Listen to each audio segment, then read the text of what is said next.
أعوذ بالله من الشيطان الرجيم. Bismillahirrahmanirrahim. Assalamualaikum warahmatullahi wabarakatuh. Alhamdulillahirabbil alamin wa bihi nasta'inu ala umurid dunya waddin. Assalatu wassalamu ala asrofil anbiya'i wal mursalin sayyidina Muhammadin wa ala alihi wa ashabihi ajma'in, amma ba'du. Rabbi shrah li sadri wa yassir li amri wahlul 'uqdatam min lisani yafqahu qawli. Rabbi zidna ilma warzuqna fahma waj'alna minas sholihin. Para pemirsa yang semoga selalu dirahmati Allah Subhanahu wa taala, di video kali ini kita akan share keilmuan ya. Di sini saya memiliki sebuah kitab atau kitab kurma. Karena apa? Saya menyebutnya kitab kurma ya karena di sini tidak ada judul kitabnya. Mungkin para pemirsa atau para mantan Jokam ataupun saudara-saudara saya yang masih berada di Jokam mungkin tidak asing lagi dengan kitab ini, yaitu kitab Cai ke Dalam. Ya, saya masih punya komplit ini di belakang ini. Ini kitab-kitab Jokam saya ini mayoritas. Di sini saya akan membahas satu hadis saja, yaitu di bab tentang wajibnya menetapi jamaah. Kita kan sering nih bicara jamaah, ya kudu jamaah apa ora iki, kan kayak gitu kan.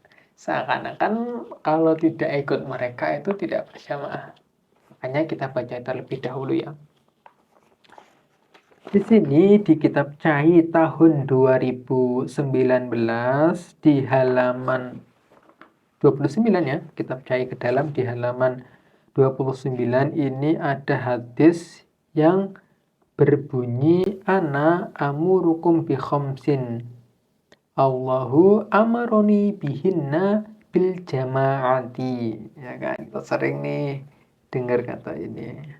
Saya perintah dengan 5 perkara dan Allah pun juga perintah kepadaku dengan 5 perkara juga, yaitu bil jamaati, yaitu dengan berjamaah.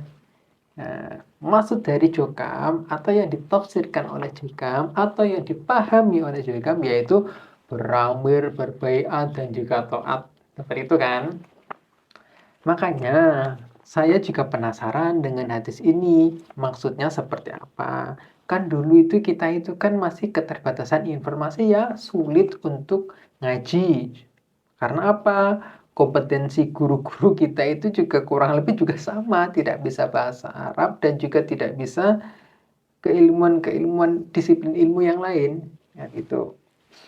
Dan juga di sini Rawahu Ahmad, tulisannya gitu, Rawahu Ahmad. Dan saya pun juga belum pernah ngaji kitab Musnad Ahmad. Dan juga pun apakah pernah ngaji kitab Musnad Ahmad? Pertanyaannya itu ya. Nanti bisa komentar di bawah ini. Kemudian sanadnya itu nyambung dari siapa? Kalau sudah ngaji Rawahu Ahmad ini leh, kok jangan nukil seenaknya atau ngambil-ngambil hadis seenaknya kan gitu. Saya pun penasaran dengan hadis tersebut. Ini derajatnya seperti apa? Dan juga kemudian maksudnya seperti apa? Itu kan kalau kita tidak membuka sarahnya langsung atau kita buka kitabnya langsung itu kan kita kan nggak paham kan.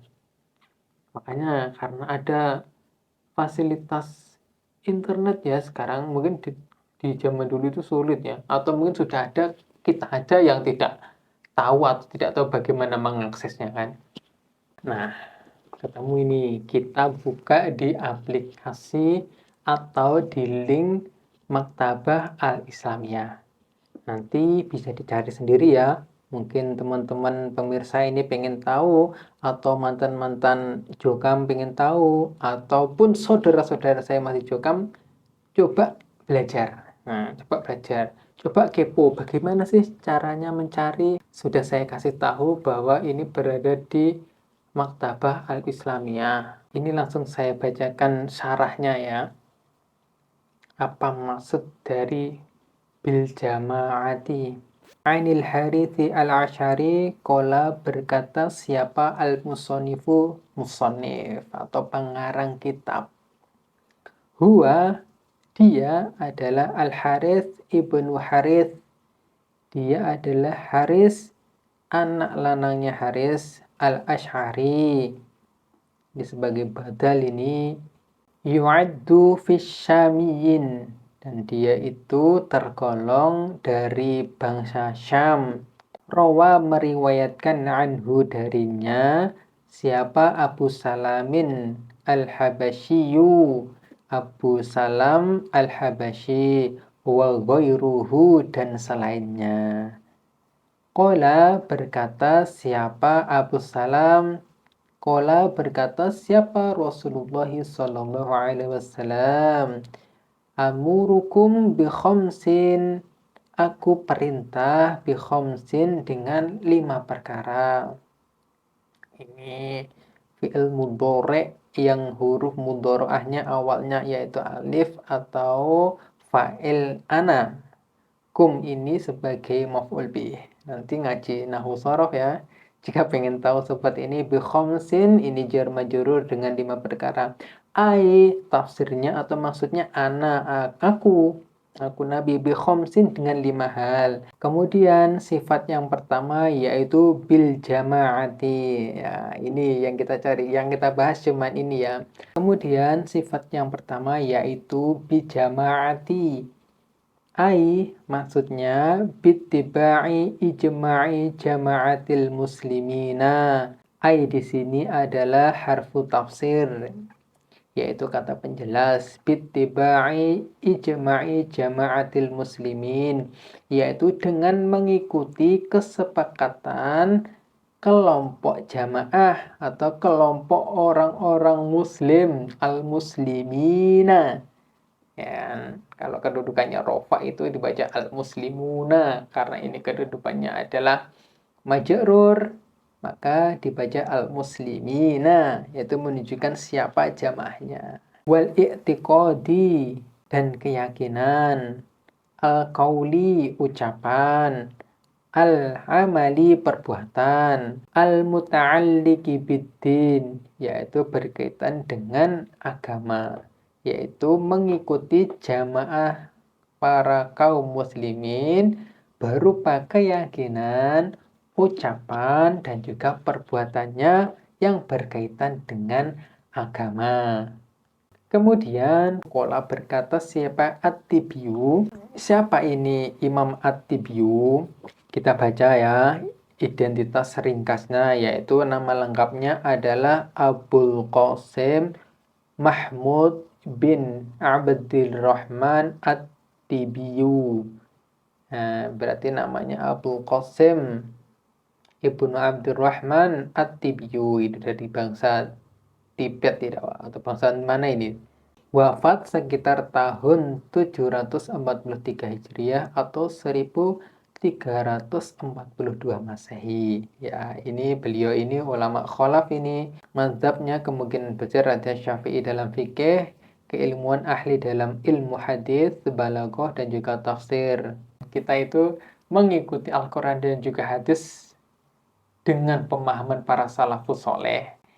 Kira-kira pertanyaannya, kita percaya dengan Imam At-Tibyu atau imamnya Jokam yang tidak tahu keilmuannya di mana, itu kan.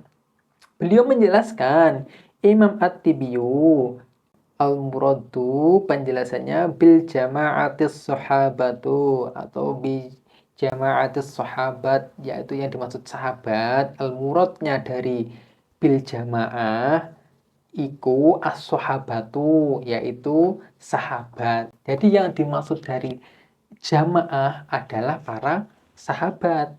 Wa min ba'dihum, wawu di sini ada wawu ataf, wa min ba'dihum, dan dari setelah mereka, yaitu para minat tabi'in, yaitu para tabi'in, setelahnya para sahabat.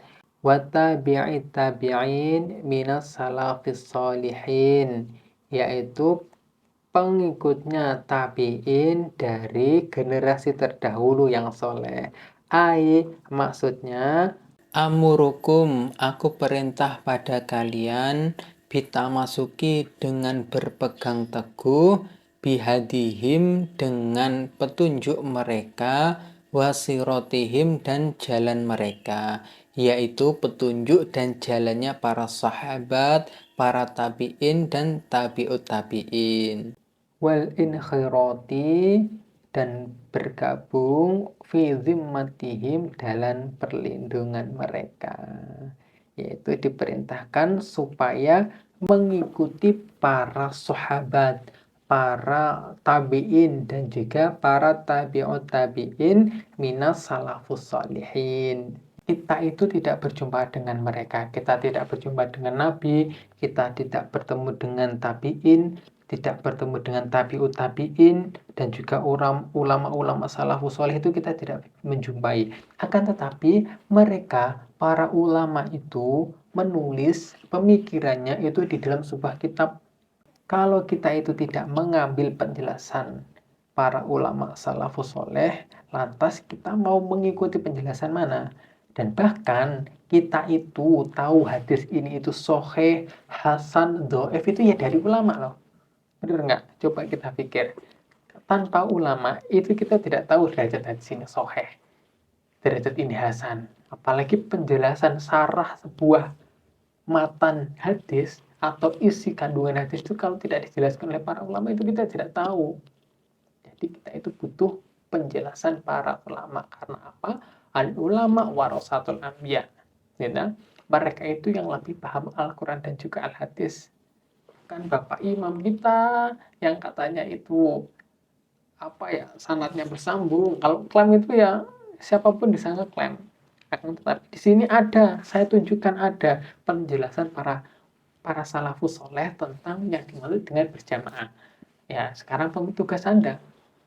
Sekarang tugas antum yaitu milih penjelasannya para salafus soleh atau milih penjelasannya pengurus yang ada di Jogja.